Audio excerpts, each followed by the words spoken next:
നമസ്കാരം, ഞാൻ വിജി തമ്പി. വേദങ്ങൾ എന്ന് പറയുന്നത് വളരെ കടുകട്ടിയാണ്. സാധാരണക്കാർക്ക് പെട്ടെന്ന് ഗ്രഹിക്കാൻ ബുദ്ധിമുട്ടാണ്. അതുകൊണ്ടാണ് പണ്ട് ആചാര്യന്മാർ വേദങ്ങളിൽ നിന്നും ആ സത്തിനെ എടുത്ത് പുരാണങ്ങളാക്കി നമുക്ക് തന്നത്, പെട്ടെന്ന് മനസ്സിലാക്കാൻ വേണ്ടി. വേദങ്ങൾ എന്ന് പറയുന്നത് കരിമ്പിൻ തണ്ട് പോലെയാണ്. അത് കടിച്ചിട്ട് അതിൻ്റെ നീരെടുക്കുക എന്ന് പറയുന്നത് ബുദ്ധിമുട്ടാണ്. പക്ഷേ ആ കരിമ്പിൻ തണ്ട് ചതച്ച് നീരാക്കി തന്നാൽ എത്രമാത്രം സ്വാദിഷ്ടമായിരിക്കും. പക്ഷേ ആ വേദങ്ങളെ തന്നെ സാധാരണക്കാർക്ക് പെട്ടെന്ന് മനസ്സിലാകുന്ന രീതിയിൽ അർത്ഥം വ്യാഖ്യാനിച്ച് നമുക്ക് നൽകിയാൽ എത്ര പെട്ടെന്ന് മനസ്സിലാക്കാൻ കഴിയും, എത്രമാത്രം അത് നമുക്ക് പ്രയോജനകരമായി തീരും. അങ്ങനെ ഒരു ബൃഹത്തായ പദ്ധതിക്കാണ് ആചാര്യ രാജേഷ് ഇറങ്ങിത്തിരിച്ചത്.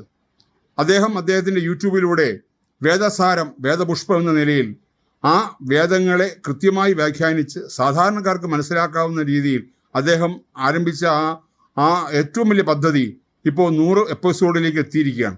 അദ്ദേഹത്തിൻ്റെ യൂട്യൂബ് ചാനലിലൂടെ നമുക്ക് ആ വേദങ്ങളെ കൃത്യമായി മനസ്സിലാക്കാം, അതിൻ്റെ അർത്ഥങ്ങളെ മനസ്സിലാക്കാം. അത് നമ്മുടെ ദൈനംദിന ജീവിതത്തിൽ എന്തുമാത്രം ഉപകാരപ്രദമാണെന്നും നമുക്ക് മനസ്സിലാക്കാൻ കഴിയും. വേദങ്ങളില്ലാത്തതൊന്നും ജീവിതത്തിലില്ല. ആ ജീവിതത്തിലുള്ള എല്ലാം തന്നെയാണ് വേദങ്ങളിലും ഉള്ളത്. അത് കൃത്യമായി നമുക്ക് മനസ്സിലാക്കാൻ കഴിഞ്ഞാൽ നമ്മുടെ ഇന്നത്തെ ജീവിതത്തിന് തന്നെ വലിയ മാറ്റങ്ങളുണ്ടാവും. ആ ഒരു മഹത്തായ കർമ്മമാണ് ആചാര്യ രാജേഷ് നിർവഹിച്ചുകൊണ്ടിരിക്കുന്നത്.